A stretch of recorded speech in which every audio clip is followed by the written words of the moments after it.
ce n'est pas son premier livre. Il a écrit un livre sur les 99 noms d'Allah. Il a écrit d'autres livres. Il a aussi d'autres manuscrits qu'il compte publier. Parce que le livre n'est que le début, c'est le tome 1, comme il est bien inscrit sur la page de garde. Donc, il va continuer à écrire. L'écriture, je me demande souvent comment il fait pour écrire avec le temps, avec son volume de travail, mais il le fait parce que c'est une passion. Sans oublier, donc il y a les 99 noms d'Allah. Il édite aussi des livres sur des secrets des noms d'Allah, retenus comme thème du jour, surtout lors de l'édition dédiée aux 99 noms d'Allah. Je pense que j'ai essayé de faire une petite biographie de Serigne Gora Seye, sans être exhaustif, parce que ce serait un peu difficile, vu son parcours qui est très peu ordinaire. def ay seede ci sëñ Gora matuma ci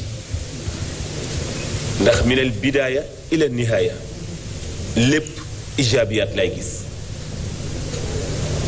sëñ Gora Seye xëy na li yonente bi wax ni alkamaalu lillahi waxda yàlla dong moo mat mais néew na ku mu tollool jamono néew na ku mu tollool génération néew na ku bokk ak moom ay activité te fekk na séenoo sax pëndam yal nañu ko yàlla sàmmal boo nawee sa njàmbaarte ak sa sawar ci wàllu liggéey souvent dama koy laaj ni ko sëñ bi est-ce que amul lu lay jàppale ci nelaw yi te man xam naa ni duma yàfus waaye des fois man damay yéemu ci njàmbaarteem cawarteem la même chose sëñ Gora dañuy ànd ci àll bi ci wàllu gëstu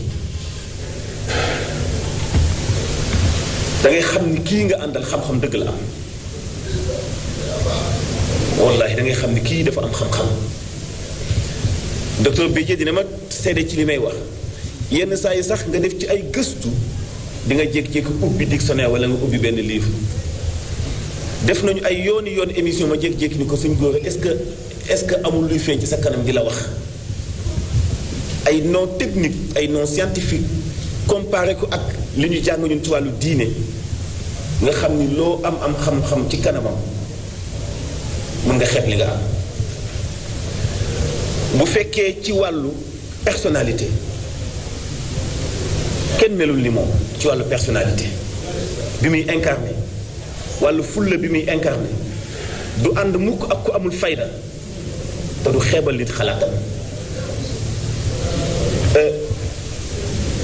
bu ma demee sëñ Gora ba séq ak moom amitié boo xam ni néew na ku muy waxtaanal comme ni muy waxtaane ak man ci wàllu temps ak ci yeneen yu ñu boole parce que détecté na xëy na li nekk ci nit ki waaye man tam gis naa li nekk ci moom mu nekk sadaqa matina alaaqa matina muy relation ak connaissance ak cofeel gu nekk ci suñu diggante et moo wax leen àdduna li gën a metti mooy forcer relation diggante nit ak yàlla du baax diggante nit ak nit du baax ba ci même institution bu ñu ko dénkee nit sax te ñoom ñaar amul compatible lu ñu ñoom ñaar dañuy forcer relation du dox du am mukk résultat yàlla bi mu bindee doomu aadama ba noppi dugal ko àjjana suñ Gora tudd na ko sànq maam aadama dafa jëkk laaj maaza naf'alu huna fii ñu nekk lan lañu fiy def yàlla ni ko kullu minhaa ragadan haysu shi'tuma lu leen neex lekk leen mais booba yàlla mi leen bind xam na ni mu bindee maam aadama nature am du des aljanna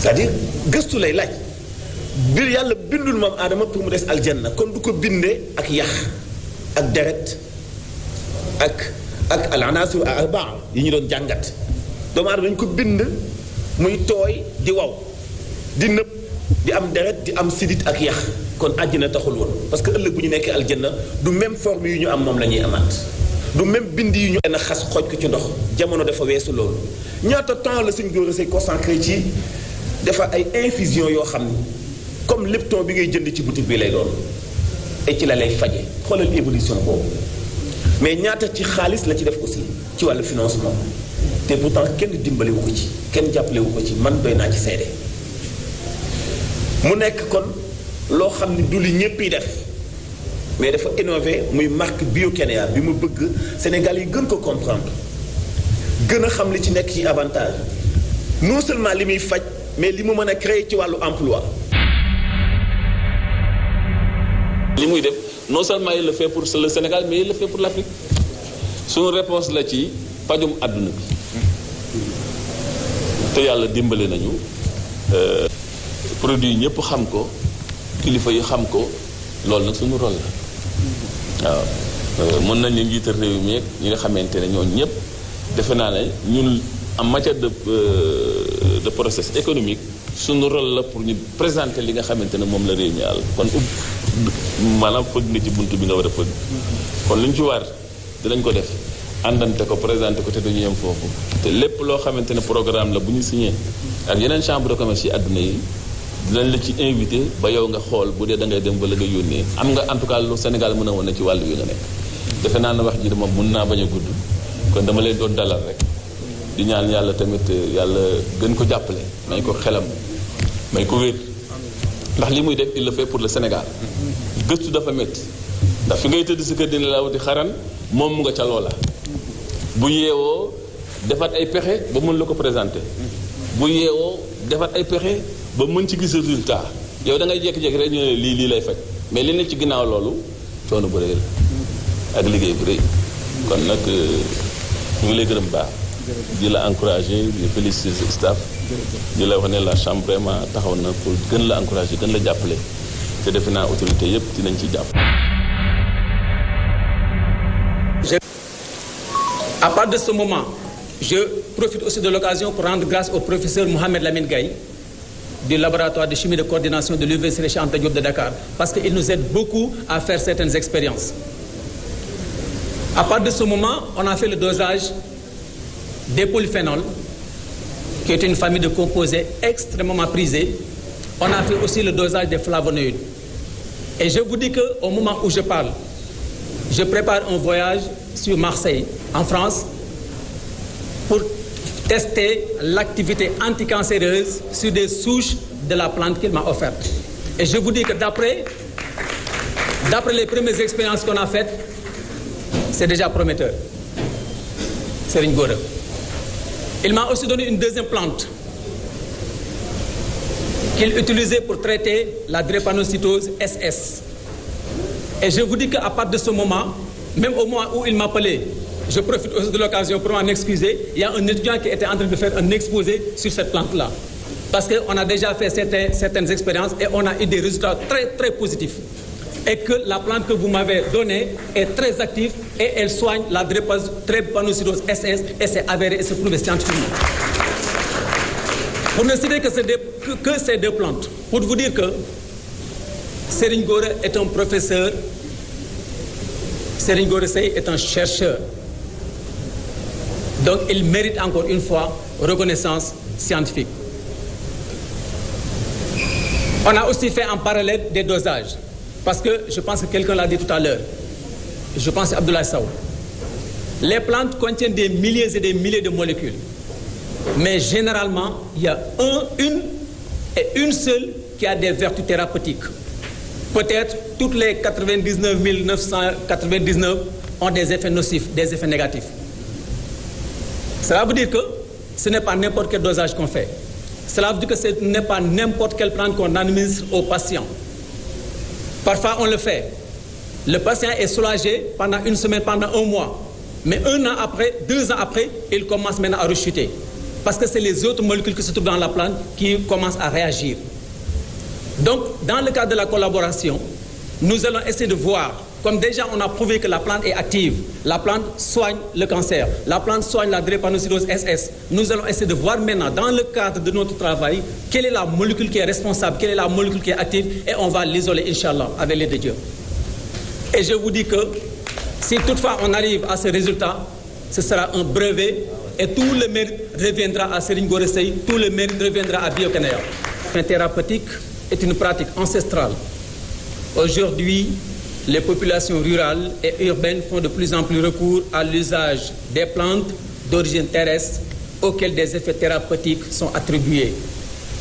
En écrivant cet ouvrage, Serigne Gora Seye a eu le mérite de mettre à la disposition des jeunes chimistes, pharmaciens et biologistes un outil indispensable pour une meilleure connaissance des effets vertueux et ou vicieux des plantes. Cet ouvrage, qui est le fruit de plus de 15 ans de recherche et de pratique, rassemble l'ensemble des connaissances ethnobotaniques, ethnopharmacologiques et thérapeutiques de la plupart des plantes utilisées dans la médecine traditionnelle africaine.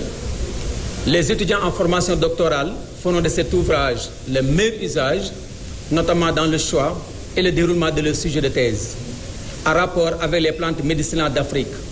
Quant aux chercheurs seniors, ils le consulteront chaque fois qu'ils en sentiront le besoin. Donc voilà ce que j'ai proposé comme préface dans ce livre. Eh bien, sans trop entrer dans les détails, comme je l'ai dit, je pense que cet ouvrage est un legs, comme il l'a dit, laissé par Serigne Gora Seye et pour la postérité. Et désormais, je vous dis bien désormais, tous les sujets de thèse qu'on aura à traiter au niveau de notre laboratoire, on va directement consulter ce livre et on va choisir une plante. Et les résultats seront publiés et toute la reconnaissance reviendra à Serigne Gora Seye. Donc, en résumé, voilà donc ce que j'avais à dire pour ne pas trop tirer en longueur, il fait déjà tard. Par rapport à ce livre, par rapport à Serigne Gora Seye, et de renouveler toute notre affection pour continuer, pour pérenniser cette collaboration. Merci de votre aimable attention. Je vais donner la parole à Serigne Gora Seye pour qu'il fasse son discours. Bismillahir Rahmanir Rahim. Alhamdulillahi Rabbil Alamin. Allahumma salli ala Sayyidina Muhammadin wa sallim. Assalamu alaikum wa rahmatullahi ta'ala wa barakatuh. Chers amis de la presse, honorables invités, mesdames et messieurs, je me réjouis de l'occasion qui m'est offerte en ce jour de procéder officiellement à la cérémonie de présentation et de dédicace du livre Nature Maître. Un livre médicinal qui met à nu les secrets de la médecine naturelle, d'où son nom Nature Maître. La nature et la médecine. Avant de poursuivre, je voudrais remercier d'abord Monsieur le Président de la Chambre de commerce de Dakar, Abdoulaye Sow, Monsieur Babacar Gueye de la CBAO, un ami, le professeur Mohamedou Lamine Gaye de l'Université Cheikh Anta Diop et mon ami et frère, le professeur Dr Bédié Bao. Je remercie aussi mon ami qui est là, qui est mon compagnon en tout, Mohamedou Mansour Diop, un conseiller aussi. Je remercie notre ami Mbok Thiam, directeur imprimerie Salam. Et je remercie aussi Mam Gorngom, qui est un ami, un journaliste, un conseiller. Et à toute ma famille et à tous les partenaires et équipes de Biokénéa. Mesdames et messieurs, honorables invités, auteurs auto-édités, je suis originaire de Ndotchsey dans la région de Louga. Ce village, fondé par mes grands-parents, a toujours été ma source d'inspiration pour perpétuer l'œuvre de mes ancêtres. Sans exception, nous avons la lourde responsabilité d'œuvrer pour une vie meilleure sur Terre. Pour ma part, conscient que l'accès aux médicaments est souvent très difficile en Afrique. De plus, les effets secondaires liés au mauvais usage de ces médicaments, souvent très coûteux, sont autant de reproches qui laissent de marbre l'industrie pharmaceutique. Face à ce désastre, cet ouvrage est une alternative. NatureMed est le tome 1 d'une série d'ouvrages thérapeutiques qui seront consacrés uniquement aux plantes médicinales. Mesdames et messieurs, chers amis de la presse, honorables invités, tout ce qui fait vivre l'homme provient de l'arbre. Au-delà de l'échange respectivement de gaz carbonique et d'oxygène entre l'arbre et l'homme, les plantes sont d'une utilité inestimable, souvent ignorée. ngeen baal ma li ma am na ñu déggul wolof ñu xam ne rek li ma wax mooy ci partie bi lu am solo la nit ak garab seen alaaqa mooy alaaqa bayna al asjaar wal insaan la relation entre l'homme et l'arbre diggante nit ak garab cosaan bu yàgg la xam ne ni ma fàttali leen garab moo ñu wàcce ci kaw suuf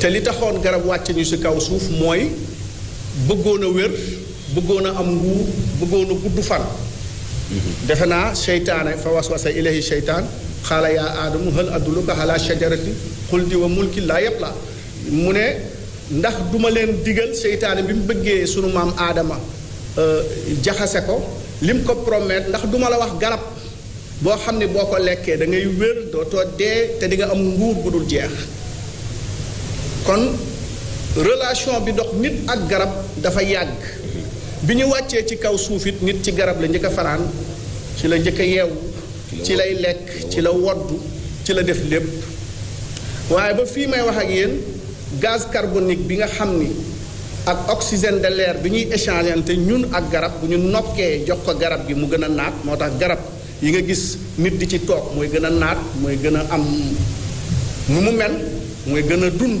parce que li ñuy nokki ñun daf koy dundee waaye kiy toog ci wetu garab di nekk ci àll mooy gën a wér ndax oxygène de l'air bi nga xam ni muy O2 bi nga xam ni moom la garab gi di joxewaat di ko jox nit ki daf koy gën a dundal kon ñu xam ni du rek affaire u cosaan affaire u vie la dund garab mooy dund kon nag loolu ñu xam ni relation bu yàgg la waaye xamuñu ko toutefois nous devons donner plus de valeur aux plantes et surtout se rapprocher aux besoins d'un bon phytothérapeute pour bénéficier pleinement de leurs bienfaits et vertus. D'ailleurs, c'est l'occasion pour moi de partager avec vous à travers ce livre des années de recherche résumé en chapitres afin de rendre accessible la connaissance des plantes. En effet, en lisant ce livre NatureMed tome 1, vous verrez qu'il contient au total 16 plantes traitées dans différents chapitres. En résumant les bienfaits et les vertus de ces plantes, dans ce livre, je vous donne ainsi l'occasion de vous assurer une santé populaire accessible à tous. À travers ce livre, je compte développer une passion et la partager, mais surtout participer durablement au bien-être de la jeunesse partout à travers le monde. Grâce à notre projet phare, un centre de traitement spécialisé, nous serons en mesure de traiter l'addiction et la dépendance à la drogue, car ces jeunes drogués ont plus que jamais besoin d'un soutien afin de faciliter leur réinsertion dans la société. L'objectif visait de traiter le maximum de jeunes drogués qui, en définitive, pourront retrouver leur famille. Leur insertion dans la société est vitale, car cette même société qui les rejette a besoin de tous ses fils sans exception. Nous sommes résolument prêts à aider la jeunesse à vaincre la dépendance à la drogue et à l'alcool par un traitement. En effet, ce traitement peut sauver nombre de jeunes accros, malheureusement, à la drogue. L'ouverture de ce centre aux jeunes drogués, dépendants vivant en Europe, aux États-Unis, ici au Sénégal et partout à travers le monde, est l'un des premiers jalons qui nécessite une implication inclusive de tout un chacun pour combattre ce fléau. Et cette assistance sera élargie aux alcooliques qui seront également admis dans ce centre. Chers amis de la presse, honorables invités, parler d'une nation forte, c'est d'abord s'assurer que les conditions pour obtenir une jeunesse saine, forte et intelligente est bien une réalité. Pour une bonne alimentation garantissant une bonne santé à l'enfant et stimulant ses capacités intellectuelles, nos gouvernants devraient désormais créer des conditions pour l'accessibilité et la vente d'aliments riches en compléments alimentaires. Ils devraient davantage protéger la nature pour une vie meilleure sur terre. mbokk yi dafa am ci jamono sunu réew Sénégal xam ngeen ni ñun ñëpp mënoo gis ku drogue ku amul mbokk bu la jege bu dul utiliser alcool wala drogue léegi nag te am na produit yoo xam ne boo koy jox ay drogué dafay rey seen yaram dañuy gën a feebar dañuy gàtt fan te am na ay plantes le professeur Bédié moo ngi fi di suñu professeur yoo xam ni dafa am acide nicotinique nga xam ne nicotinamide bi ci nekk dafay tax nit ki du am dépendance ci drogue wax nañ ko ci Cordula pinnata dimb am na yeneen yu gën a am doole yoo xam ne su ko nit ki di utiliser mën na dem ba bu doon dafay jël drogue mën na ko bàyyi en utilisant ces plantes très naturelles sous forme de tisane et d'autres kon lii tax réew développé mooy xale yu wér mais wér wu njëkk du wér gu yaram wéru xel la xanaa xamoo xel mu feebar moo gën a garaaw yaram bu feebar yaram bu feebar des na ko faj mu wér waaye xel mu feebar lépp lay feebar lool kon nag loolu itam bokk na ci projet Biokenya mooy fexe ba fële ci ndoj sëy am na centre boo xam ne déjà pare na mais fexe ba di fa indi ay nit mais dafa laaj lu baree bari ci ay dossier ba ñi nekk bitim réew ak Sénégal fii mën a faju ci wàllu drogue mën a bàyyi drogue te du ñu utiliser des produits chimiques ak li koy faj moo ngi fii et c'est très facile nekkul sax ay loo xam ni affaire u baatin la wala yooyu mais c'est très simple. Nous avons le droit de profiter de la nature le temps d'une vie.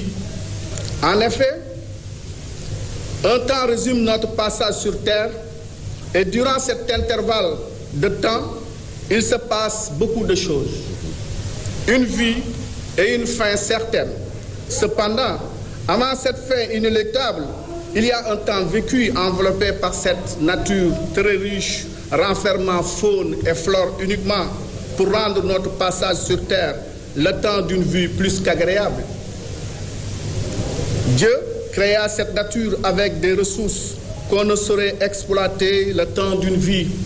Toutefois, ce temps passé sur terre ne sera pas de tout repos si l'on veut jouir pleinement des bienfaits de la nature. En effet, nous sommes tous nus devant la mort.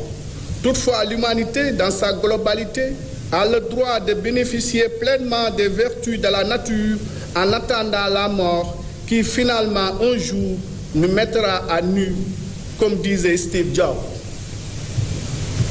Devant la mort, nous sommes tous nus et rien ne peut nous en préserver.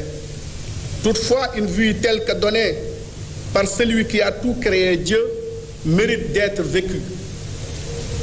Une vie ne vaut rien, mais rien ne vaut la vie, pour reprendre André Marleau.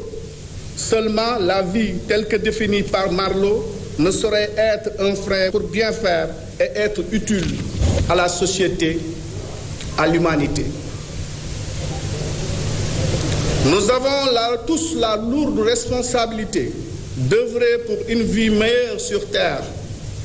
Marlowe a chargé la vie négativement, mais la vie vaut ce qu'elle vaut et elle mérite d'être vécue. Et tant qu'il y a la vie, l'homme se soucie davantage de son bien-être et surtout de sa santé au regard de la place qu'occupe l'industrie pharmaceutique.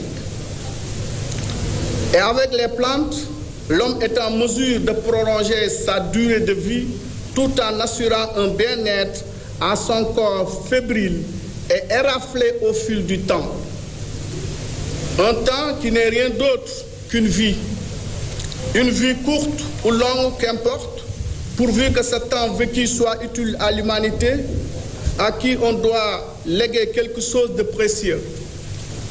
Pour ma part, cet ouvrage est un legs que je laisse à l'humanité, à la postérité, à mes arrières et arrière-petits-fils, afin que mon passage sur terre soit à jamais marqué d'une pierre blanche. Mesdames et messieurs, chers amis de la presse, honorables invités, l'industrie pharmaceutique occupe la première place et elle continuera certainement de l'occuper encore et encore pour soigner un monde malade. Malheureusement, l'accès à ces médicaments est souvent très coûteux. Même si le temps d'une vie est court et que nos jours sont comptés à cause des pandémies et maladies qui ne cessent d'affaiblir notre organisme pour aspirer à une vie meilleure tout en étant en bonne santé, nous sommes obligés d'utiliser les plantes. Ce livre que vous tenez entre vos mains est ma modeste contribution. En effet, pour ce tome 1, il servira au mieux partout où besoin sera. Maisons, hôpitaux, une référence pour les apprenants.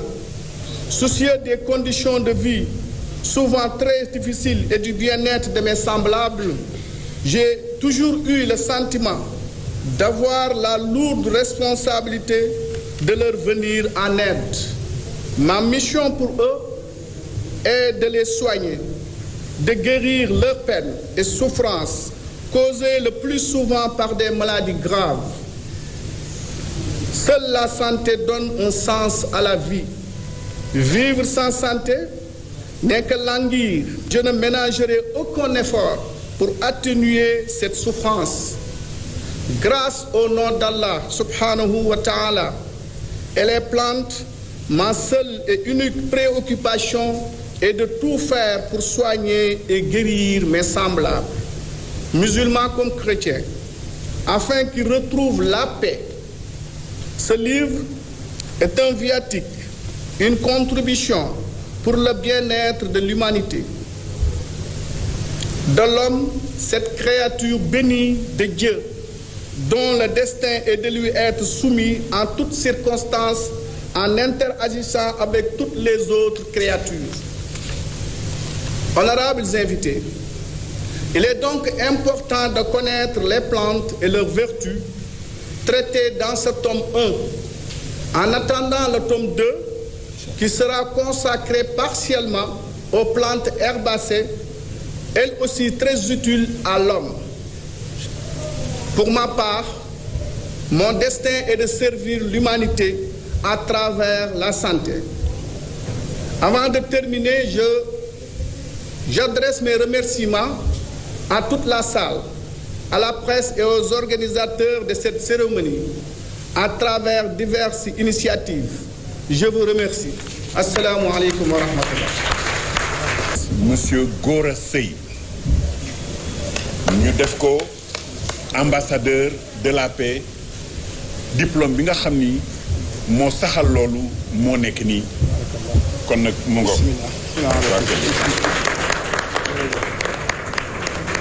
écharpe bii solal ko Serigne Gora mooy écharpe ambassadeur de la paix.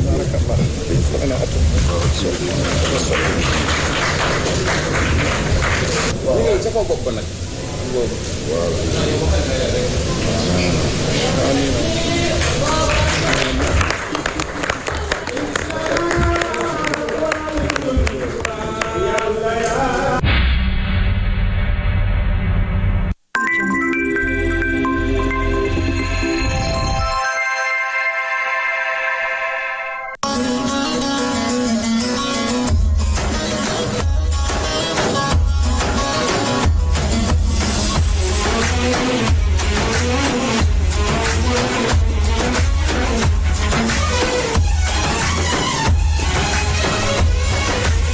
أعوذ بالله من الشيطان الرجيم بسم الله الرحمن الرحيم الحمد لله رب العالمين سبحانك لا علم لنا إلا ما علمتنا إنك أنت العليم الحكيم mbokk yi ñuy suivre ñu ngi leen di jaajëfal di leen gërëm di leen sant ñu ngi dellu si ci jeetaay yi daan am ak yéen ci waxtu yi ñu nekkoon ba tey ci mission rasul sallallahu alayhi wa sallam ndax mission moom la àdduna si soxla kon warul jeex parce que lu ñu war a jëfandikoo la ba keroog yàlla